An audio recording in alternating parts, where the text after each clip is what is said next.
AVP news, खबर हमारी, फैसला आपका।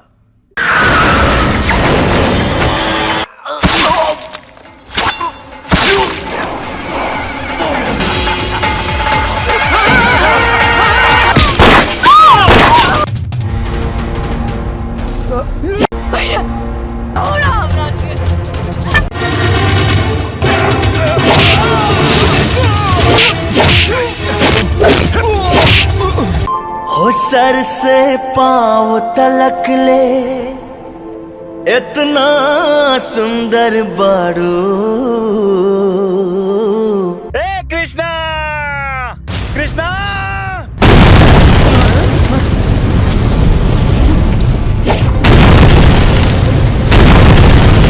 नमस्कार, मैं सद्दाम एवीपी न्यूज़ में आपका स्वागत करता हूं। जैसा कि आप जानते होंगे, आज के जो युवा हैं, हर एक युवा फिल्म इंडस्ट्री में, कलाकार में अपना कुछ ना कुछ चाह रहा है कि हम भी हो जाए। लेकिन हर एक कलाकार, हर एक हीरो जिसको आप जानते हैं, उनकी एक बहुत बड़ी कहानी होती है। अपने चैनल के माध्यम से दर्शकों को बताना चाहेंगे कि कैसे वो यहाँ तक आए, जिससे कि जो भी हमारे लड़के उनको कुछ ना कुछ सीख मिले। सबसे पहले तो पूरे भारतवर्ष के सारे दर्शक को मैं एवीपी न्यूज़ के माध्यम से सबको प्यार भरा नमस्कार बोलता हूँ और ढेर सारी आशीर्वाद की कामना करता हूँ। जी बताएं आप। वही जैसे कैसे आखिर यहाँ तक आ पाए, कैसे आए? क्योंकि आज के युवा हैं जो सोचते हैं 2-3 एल्बम कर लेंगे, कुछ एक्टिंग कर लेंगे, तुरंत हीरो बन जाएंगे। तो आपकी कैसे इस फील्ड में आए आप? देखिए, बहुत बड़ा संघर्ष है। फिल्म एक ऐसी विधा है, जी जी, हर इंसान चाहता है कि हम एक्टर बन जाए, हमारा नाम पूरा दुनिया में छा जाए। जी जी, शॉर्ट टर्म अपनाते हैं, जैसे आप बता रहे हैं कि एल्बम बना करके समथिंग करके। जी जी, लेकिन बहुत बड़ा स्ट्रगल है इसमें। यही एक ऐसी विधा है कि जिसमें दुनिया का सबसे बड़ा स्ट्रगल पॉइंट अगर देखा जाए तो हीरो में ही है। जी जी, नेता बनना, विधायक बनना तो आम चीज़ है, आपके पास पैसा है, आप बन जाएंगे। जीत गए तो ठीक है, नहीं जीते तब भी एक विधायक जी आप कहलाएंगे। लेकिन अभिनेता बनने के लिए आपके पास पैसा होने के बावजूद भी अगर आपके अंदर वो क्षमता नहीं है तो आप अभिनेता नहीं बन सकते हैं। बहुत सारे अभिनेता के लड़के भी देख लीजिए, अच्छे पर्सनालिटी है, पैसा है, सब कुछ है, लेकिन फिर भी नहीं बन पाते हैं। पब्लिक को पसंद नहीं आता। पब्लिक को पसंद नहीं आता है। तो इसमें अभिनेता बनने के लिए आपके अंदर वो गुण चाहिए। और दूसरी चीज़, आपकी अभी तक कितनी फिल्म आ चुकी होंगी भैया? सर, मेरी धीरे धीरे तो करीब 37-38 फिल्में हो चुकी है। कोई एक डायलॉग जो सबसे बेहतरीन हो हमारे दर्शकों को सुनाइए, ताकि एक मेरी पहली फिल्म थी बेताब। जी जी, उसमें विलेन आकर के कुछ हड़काता है हमको। तो मैं एक डायलॉग बोलता हूँ कि शेर के शिकार करे खातिर ओकरा के दहाड़ मारे के कोनो जरूरत ना होला, वो सीधा गर्दन पे वार करेला। बहुत बढ़िया। जैसे कि भैया, हर एक एक्टर की कुछ ना कुछ छवि होती है। कुछ लोग एक्शन सीन करना पसंद करते हैं, कुछ लोग रोमांटिक सीन पसंद करना चाहते हैं। आपको किस तरीके से, आपको क्या पसंद है? मुझे तो एक्शन ही ज़्यादा अच्छा लगता है। एक्शन ही, जी, अच्छा लगता है। जैसा कि भैया का आप कोई भी मूवी देखेंगे, जरूर कुछ ना कुछ उसमें एक्शन रहेगा। और बहुत बड़े बड़े कलाकारों के साथ भी भैया काम कर चुके हैं। हाँ, लगभग मैं अपने आप को धन्य मानता हूँ जी जी, कि मैं जब इंडस्ट्री में आया 2013 में, रवि किशन जी, निरहुआ जी, खेसारी जी, पवन जी, चिंटू जी, प्रमोद प्रेमी, गोलू, मतलब जो भी आज के डेट में स्टार हैं, सिंगर, जी जी, उन सबके साथ मौका मिला मुझे काम करने के लिए। और खुद की फिल्में भी बहुत सारी है, लगभग बताइए 37-38 फिल्में हैं, लेकिन सब सारे लोगों के साथ मैंने काम। पब्लिक किसके साथ आपकी जोड़ी सबसे ज़्यादा पसंद करती है? सबसे ज़्यादा तो खेसारी जी के साथ मेरी जोड़ी सबसे ज़्यादा। हाँ, जी, जी। मैंने और काम भी सबसे ज़्यादा किया, 7-8 फिल्में उनके साथ मैंने किया है। जी, और खेसारी जी के साथ मेरी ट्यूनिंग या जहाँ भी जाता हूँ स्टेज प्रोग्राम करने, तो लोग बहुत प्रशंसा करते हैं हमारी और खेसारी जी की जोड़ी को। जैसा कि आप भोजपुरी फिल्म में देखते होंगे, जो हमारे हीरो हैं, खेसारी जी हैं, निरहुआ जी हैं, तो उनके अंदर कई टैलेंटेड है। गाना भी गाते हैं, डांस भी कर लेते हैं, एक्टिंग भी कर लेते हैं। तो मतलब मेरे कहने का मतलब, कहीं गाने या सिंगिंग में आपकी दिलचस्पी है क्या? देखिए, सिंगिंग में दिलचस्पी तो है, ऐसा नहीं है कि नहीं है। हर चीज़ का एक प्लेटफॉर्म होता है। जी जी जी। मैं बेसिकली पेशे से इंजीनियर था।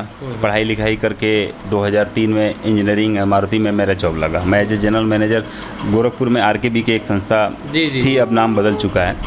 2003 से 2013 तक मैं जॉब किया एज ए जनरल मैनेजर के 10 साल। फिल्मों में आने का मकसद मेरा ये था कि 2010 से पहले से ही मैं आना चाह रहा था। जहाँ जाते थे, शूटिंग इधर उत्तर प्रदेश में तमाम होती थी, बट जहाँ जाते थे लोग भगा देते थे, बोलते थे क्या पहचान है, क्या कुछ किए हैं कि नहीं। कुछ जानकारी तो था नहीं, प्लेटफॉर्म भी नहीं पता था। शौक थी अंदर से, क्योंकि बचपन में जब मैं पढ़ता था तब गाना स्टेज पे गाता था, कैमरे से हेजिटेशन तो था नहीं मेरे को, लेकिन प्लेटफॉर्म नहीं मिलता था, या अगर कहीं कोई जान पहचान वाला मिल भी जाता था तो जहाँ जाते थे पैसे का डिमांड लोग करते थे कि भाई पैसा दीजिए तो मैं आपको फिल्म में काम देता हूँ। तो अब पैसे भी उतने थे नहीं, क्योंकि 50,000 लाख रुपए लोग मांगते थे, जस्टिफाई नहीं अपने आप को कर पाता था मैं। फिर भी मैं धीरे धीरे 2006 में एक सैया सिपहिया गुंजन कपूर पहली मूवी सैया 2006 में शूटिंग हो रही थी भदोही में, सैया सिपहिया के नाम से। राजेश सिंह उसके हीरो थे, मैं उनको भी नहीं जानता था, लेकिन उसमें जो हीरोइन थी गुंजन कपूर, जिसके एक गवानवा ले जा राजा जी एल्बम बहुत हिट हुआ था वो थी। तो मुझे उसमें 3-4 सीन काम करने का मौका मिला। वो फिल्म 2007 में रिलीज भी हुई। फिर 2007 में दिनेश जी की एक फिल्म यहाँ शूट हो रही थी, कहाँ जी बराजा नजरिया लड़ा के, उसमें भी मुझे 1-2 सीन करने का मौका मिला, क्योंकि जॉब भी करता था तो दोनों काम हो नहीं पाता था। बट अपने आप को थोड़ा सा समझने के लिए कि क्या चीज़ होती है फिल्मी लाइन, जाना तो इच्छा थी, प्लेटफॉर्म भी नहीं पता था। फिर ऐसे ऐसे करके 3-4 फिल्में मैंने 2010 तक किया, बट कोई भी आदमी बड़ा रोल देने से मना कर देता था। अब मुझे इच्छा था हीरो बनने का, क्योंकि लोग बोलते थे, घर वाले ही बोलते थे पर्सनालिटी है, लंबी चौड़ी है, क्यों नहीं काम करते हैं। लेकिन मुझे ए से जेड तक में क्या प्रोसेस होता है ये पता नहीं था, कैसे इस लाइन में जी। तो मेरे कह लीजिए कि गुरु एक गाड़ी लेकर आते थे, श्री राम नरेश श्रीवास्तव जी, अभी हैं दूरदर्शन में, वो काफ़ी सीरियल डायरेक्ट भी किए थे, और मदन मोहन मालवीय इंजीनियरिंग कॉलेज में वो इंजीनियर भी थे, लेक्चरर थे। तो उनसे मुलाकात हमारी हुई, तो वो सारी पैटर्न हमको बताए। उसके बाद से हमने कहा कि अगर ऐसी बात है, उन्होंने कहा कि सारे सिंगर ही हीरो हैं। तो हमने कहा मैं तो सिंगर हूँ नहीं, पहले मैं गाता था, अब तो छोड़ चुका हूँ। तो हमने गाने का ट्राई नहीं किया। फिर भी देखे कि 1-2 लोग हैं जो बिना सिंगर के हीरो हैं, जैसे चिंटू राजकुमार पांडे जी के लड़के हैं, वो यश मिश्रा जी हैं, वो भी सिंगर नहीं थे, लेकिन धीरे धीरे यश मिश्रा जी गाने लगे। वैसे गाने के लिए मैं भी सोचता हूँ कि गाऊँ, लेकिन अब उम्मीद करता हूँ कि आने वाले समय में एक छोटा सा हम चाहेंगे हमारे दर्शकों का 2 ही लाइन कुछ गुनगुना के जो है सुनाइए प्लीज़, रिक्वेस्ट है। गाना तो मैं अक्सर स्टेज पे जाता हूँ तो एक गाना गाता हूँ, दिनेश जी की फिल्म का है। सुनिए राजा जी पेन्हे दी सड़िया, खोले दी केवड़िया भइल भोर। सुनिए राजा जी पेन्हे दी सड़िया, खोले दी केवड़िया भइल भोर। सासू चाल कर तारी, ननद कान भर तारी, अब ही भरल नइखे मनवा मोर। बहुत ही सुंदर भैया, जैसा कि आपने बताया बचपन से पहले सिंगिंग का शौक था या सिंगिंग का शौक था। मेरे पिताजी गाना वाना गाते थे। मेरे घर में एक पिताजी हैं जो केवल गाना वाना गाते थे, तो थोड़ा सा ट्रेनिंग दिया करते थे गाने का, हारमोनियम बजाने का, तो थोड़ा बहुत मैंने सीखा था। लेकिन पैसे की लालच एक कमाने की थी, तो उस होड़ में मैंने ये विधा को छोड़ दिया, और समय पे ही मेरी शादी 25 साल की उम्र में भी हो गई। और समय जैसे जैसे आते गया, नौकरी की तलाश में आदमी काम करते गया, समय पे नौकरी भी मिल गई, फिर पैसा सामने दिखते गया, फिर आगे पीछे ये विधा मेरी थोड़ी सी छूट गई। फिर आकर के मैं क्वेश्चन पूछना चाहता हूँ, जैसा कि आज के जो लड़के हैं, युवा हैं, कैरियर के लिए के बहुत ही चिंतित हैं। सपोज़ करिए वो कोई भी चीज़ बनना चाहते हैं, एक्टर हुआ या कोई बहुत बड़े IAS-PC की तैयारी करना चाहते हैं, लेकिन उनके ऊपर जब जिम्मेदारी आ जाती है तो सोचते हैं कोई भी छोटा मोटा नौकरी करे, अपना घर चलाए। और जब एक बार वो जॉब में आ जाते हैं, फिर वो अपना एम भूल जाते हैं, उद्देश्य भूल जाते हैं। तो जैसा कि आपने बताया कि मारुति में आपने काम किया, फिर कैसे इस जॉब को छोड़ के इतना बड़ा डिसीजन आपने एक बार कैसे लिया? देखिए, इसमें हर इंसान, जैसे आपने बताया कि आदमी काम करने लगा, पैसे के दबाव में पड़ गया कि भाई पैसे भी, शादी विवाह भी हो गई, बच्चे भी हो गए। काम करते करते एक इंसान को जो इच्छा होती है काम करने का ना, मेरा ये मानना है, मैं सारे लोगों से ये कहना चाहूँगा कि इंसान को अगर जो भी इच्छा हो काम करने का, उस पर फोकस करना चाहिए। मेरे पेरेंट्स को ये पता नहीं था कि मैं एक्टर बनना चाहता हूँ, लेकिन मेरे दिल में था, बट हम खुल के बोल नहीं सकते थे। बट पिताजी बोले कि पढ़ा लिखा के इंजीनियर बना दिए, इंजीनियरिंग की नौकरी भी मैंने कर ली, लेकिन मेरे अंदर जो टिशन थी वो ख़त्म नहीं है एक्टर बनने का। तो मैंने सोचा कि क्यों ना मैं एक्टर बनूं। अब बनने के लिए जो प्रोसेस मैंने बताया ना, राम नरेश श्रीवास्तव जी ने बताया, तो उसमें पैसे की रिक्वायरमेंट हर जगह होती थी। तो मैंने कहा कि काम करता हूँ, एक लगन और मेहनत से और ईमानदारी से, तीनों काम मिला करके मैं नौकरी करता हूँ, 2-3 साल तक और कुछ धन अर्जित करता हूँ। अब फालतू खर्चे बंद करूँगा। अब हमारा एक मिशन बन गया वहाँ पे कि मुझे एक्टर बनना है। 2013 में कुछ पैसे इकट्ठा कर लेता हूँ, 20-25 लाख रुपए जब हो जाएगा तब मैं हो सकता हूँ कि कहीं एक्टर बनने के काबिल हो जाऊँ या खड़ा हो जाऊँ, फिर अपनी विधा को दिखाऊँगा। वही हुआ। 2013 में मैं कंपनी को रिज़ाइन किया और बॉम्बे चला गया। भजन सम्राट अनूप जलोटा जी से मुलाकात हुई हमारी किसी के माध्यम से। वहाँ उनसे बात हुई कि हम एज ए एक्टर बनना चाहते हैं। तो बोले कि क्या प्रोसेस है, प्रोसेस सब उनको बताए। तो उन्होंने भी हमको फाइनेंस दिया और मैंने भी अपना पैसा लगा करके फिल्म बनाने का सोचा। कुछ लोगों ने कहा भाई यहाँ तो सिंगर ही हीरो हैं, आप अगर पैसा लगा के जो भी 40-50 लाख फिल्म बनाते हैं तो पैसा आपका डूब जाएगा, क्योंकि आपको देखेगा कौन।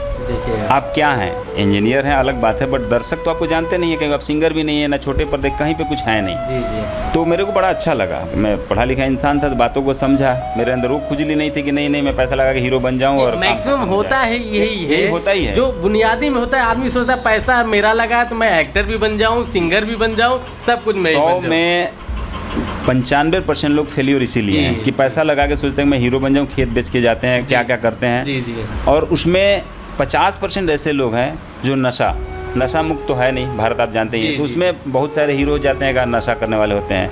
वहाँ बॉम्बे माया नगरी है, हम तो उसको सीधा कहते हैं कि वहाँ धोखाधड़ी ही होती है। फ्रॉड लोग बहुत ज़्यादा मिलते हैं बॉम्बे में। मैं बॉम्बे रहता भी बहुत कम हूँ, क्योंकि मेरे साथ भी जब हुआ तो मैं मान गया कि वहाँ पे पूरा प्योर धोखाधड़ी होती है। जो जाते हैं, अगर आप शराब पीते हैं तो समझिए कि आपका काम बिगड़ना ही बिगड़ना है। वहाँ जो लोग मिलेंगे आपको शराब पिलाएंगे, शबाब दिलाएंगे, उसके बाद आपके पैसे को ठग लेंगे, गलत सलत राह पे दिखाएंगे और आपका पैसा ख़त्म, आप चले आएंगे। आपका पैसा 40-50 लाख रुपए पानी की तरफ बह जाएगा और आप न्यूट्रल। फिर आपके पास पैसे नहीं है, कर्ज भरना भी है या खेत ज़मीन जो भी बेच के गए हैं, तो आगे आप क्या हीरो बनेंगे? नहीं, खत्म। मेरे अंदर क्या था कि मैं नशा आज भी नहीं करता हूँ। मेरे अंदर ना पान मसाला, बीड़ी, सिगरेट, गुटखा, दारू, कुछ मैं एकदम निष्क्रिय, जीरो हूँ। उसके बाद जब मैं वहाँ गया तो लोगों ने समझाया तो मेरी बातों में समझ आई। तो हमने कहा क्या करना चाहिए? बोले कि किसी स्टार को लेकर फिल्म बनाओ और साथ में तुम ही काम करो, 2 हीरो की स्टोरी। तो मुझे पता था कि दिनेश जी, खेसारी जी यही लोग हीरो हैं। इन लोगों का मार्केट सबसे ऊपर दिनेश जी का चल रहा था। दिनेश जी के पास डेट नहीं था, तो मैं खेसारी जी के पास, हम तो नहीं गए, जो लोग समझाने वाले थे वो लोग ले जा करके बात करवाए। बात कराने के बाद मामला जम गया। तो मेरी पहली फिल्म बेताब 2013 में। उसके बाद क्या हुआ, बेताब जब मेरी चल गई तो बेताब का पैसा रिकवर हुआ। तो फिर जो जीता सिकंदर फिल्म बनी, उसमें भी मैंने काम किया as a hero Khesari ji के साथ। फिर सेकेंड ईयर में हीरो नंबर 1 मैंने खुद और एक मेरे साथ मेरे मित्र गोरखपुर के हैं समरेंद्र जी, हम लोगों ने मिल करके हीरो नंबर 1 खेसारी जी को लेकर के ही बनाया। उसमें पैरेलल रोल मेरा था। पहली फिल्म में 60-40 था, उसके बाद पैरेलल आ गया। फिल्म में हीरो नंबर 1 से मुझे हीरो बना दिया। उसके बाद मुझे प्रोड्यूस करने की ज़रूरत नहीं पड़ी और पैसा लगाने का। मैं 3 फिल्मों में पैसा लगाया। पैसा लगाता था, रिकवर होता था, क्योंकि बड़ा हीरो लेके काम करता था। अगर मैं खुद को हीरो लेकर बनाता तो पैसा डूब जाता, रिकवर नहीं होता, फिर कम बैक, फिर मारुति में नौकरी। तो ये मैंने काम किया। उसके बाद चौथी फिल्म बरसात मिली। अब देन उसके बाद हमको पीछे मुड़ के देखने की ज़रूरत नहीं पड़ी। साल में 7-8 फिल्में मैं कर लेता हूँ। 2015 में फिर लोगों ने कहा कि ये काम क्यों नहीं करते हैं, उत्तर प्रदेश और दिल्ली में आप रहने वाले हैं तो आप डिस्ट्रीब्यूशन खोल लीजिए वहाँ पे। कारण कि बहुत बदनाम है डिस्ट्रीब्यूटर, वहाँ पैसे नहीं देते हैं, हिसाब नहीं देते। आप अच्छे इंसान हैं, कर्मठ व्यक्ति हैं, आप खोलेंगे तो आपको फिल्में भी ज़्यादा मिलेगी और आप ईमानदारी से हिसाब भी देंगे। मैंने कहा कि बात तो दम है। प्रोसेस उसमें समझा तो मैं यहाँ मंटू जी एक हैं यूनाइटेड सिनेमा पे, उनके साथ मिलकर मैं 1-1.5 साल उनके साथ में काम किया, समझा कि डिस्ट्रीब्यूशन होता क्या है। तो साथ में पैसा लगाता था, फिल्में खरीदता था और साथ में काम किया। उसके बाद आज के डेट में मैं मयूरी पाल एंटरटेनमेंट के नाम से इंडिविजुअल मेरा ऑफिस है गोरखपुर में। और 2015 से 5 साल में मैंने लगभग 70-75 फिल्में, आज तक हिस्ट्री है कि हमें नहीं लग रहा है कि उत्तर प्रदेश में कोई इतना बड़ा डिस्ट्रीब्यूशन 5 साल में 75 फिल्में डिस्ट्रीब्यूट किया होगा। आज के डेट में लोग कहते हैं, मैं भी मानता हूँ कि नंबर 1 डिस्ट्रीब्यूशन मेरा चलता है। और एक अच्छी छवि के साथ सबको प्रॉपर हिसाब दिया। और सबसे जितनी बड़ी फिल्में हैं, दिनेश जी की जितनी फिल्में हैं, निरहुआ की जितनी फिल्में हैं, पवन सिंह की जितनी फिल्में हैं, लगभग उत्तर प्रदेश दिल्ली के लिए मैं ही प्रसारण करता हूँ। लोग बोलते हैं कैसे कर लेते हैं यार, आप शूटिंग पे भी रहते हो। मैंने कहा बस एक ईमानदारी हमारे अंदर एक ऐसी नीति है जिसके तहत मैं सारा काम। एक और क्वेश्चन है हमारा, जैसा कि एक एक्टर का 2 तरह से ज़िंदगी जीना पड़ता है, पर्दे पे अलग ज़िंदगी और पर्दे के पीछे अलग ज़िंदगी। तो इसके बारे में कुछ साझा कर कैसे हम मैनेज करते हैं? देखिए, रील और रियल 2 लाइफ तो होता ही है। जब हम पर्दे पे जाते हैं रील पे, तो वहाँ भी जब प्ले करते हैं तो रियल में आना पड़ता है, क्योंकि रील अगर करेंगे तो फिर लोग पता नहीं चलेगा, वो हम अटैच नहीं कर पाएंगे। तो वहाँ भी लगता है कि जो सामने अभिनेत्री है, अगर मेरी वाइफ का रोल कर रही है तो हम मानते हैं उतने देर के लिए और 2 सेकंड के लिए या 5 सेकंड का जो टेक चलता है कि वो मेरी पत्नी है, तभी तो वो क्या feel घर आएगा। पे कोई दिक्कत नहीं होता है? अब परेशानी देखिए होता ही है, ह्यूमन बीइंग है, नेचर है किसी का भी। हाँ। मैं हूँ उस जगह पे या मेरी पत्नी हो, कोई भी, किसी को भी थोड़ा सा दिक्कत तो होती ही है। लेकिन ये अगर हम समझाते हैं उस चीज़ों को कि देखो शूटिंग ऐसे होती है, काम, ये हमारा ये मेरा प्रोफेशन प्रोफेशन है, हमारा काम है। और उसमें जो चीज़ें दिखती हो केवल टाइम बिंग का होता जी। है। उसके बाद हम अपने दरवाजे, वो अपने दरवाजे, वो कहाँ गए, फिर कभी कब मुलाकात होगी किस फिल्म में, जी जी। ऐसा कोई रिलेशन भी आज तक मेरे साथ कोई जोड़ा नहीं। 37 फिल्म में मैंने काम किया। हाँ, अगर रिलेशन जुड़ता तो घर परिवार को दिक्कत होती, जैसे आज खेसारी जी जी, हैं, जी, दिनेश जी, जी हैं, जी, उन लोगों का नाम जुड़ते रहता है कि उनके साथ इतनी सारी फिल्में हैं, चाहे हीरोइन फिक्स रहती हैं। मेरे साथ ऐसा कुछ नहीं है सर। जी जी। मैं आखिर हमारे दर्शकों को क्या आप बता, जो भी लोग एक्टर बनना चाहते हैं या इस फील्ड में आना चाहते हैं, उनको क्या संदेश देना चाहते हैं? मैं संदेश यही देना चाहता हूँ कि जो भी व्यक्ति है, पहले तो इसका रेकी तैयार कर लें कि हमें करना क्या है। अगर आपको एक्टर बनना है तो एक्टर बनने का गुण जो होता है कि सबसे पहले आप तो प्रॉपर डांस सीख लीजिए, डायलॉग डिलीवरी सीख लीजिए, कहीं से कोर्स कर लीजिए, फाइट सीख लीजिए।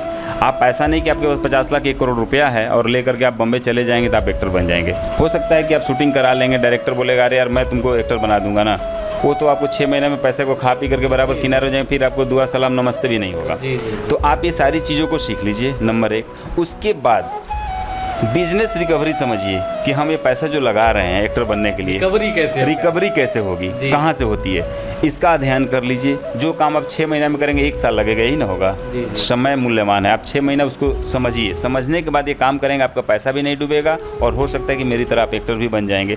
क्योंकि मैं देखिए इंजीनियरिंग भी किया, डिस्ट्रीब्यूशन भी चलाता हूँ, एक्टर भी हूँ, प्रोड्यूसर भी बना हूँ और आगे गाना गाने की कोशिश कर रहा हूँ कि कुछ अच्छा सा सब्जेक्ट मिले तो मैं ये काम करूँ। हम लोग का भोजपुरी लैंग्वेज का, यहाँ तक कि हमारे सांसद आज रवि किशन जी ने कह दिया कि भोजपुरी को एक भाषा किया जाए। कहीं न कहीं भोजपुरी में गानों में और सब चीज़ों में कुछ कमियां हैं जिससे आदमी परिवार के बीच में सुनना नहीं चाहता, ना ही मूवी देखना चाहता। तो इसमें आप लोग कुछ प्रयास करते हैं क्या कि आदमी अपने मेरी तो प्रयास रहती ही रहती है भाई। एक हाथ में 5 उंगली है, 5 अलग अलग हैं। आज इतने सारे स्टार हैं, सब लोग गाते हैं, लेकिन स्टार भी क्या करे। देखिए पैसा एक ऐसा चीज़ है ना, हर आदमी चाहता है बड़ा आदमी बनना।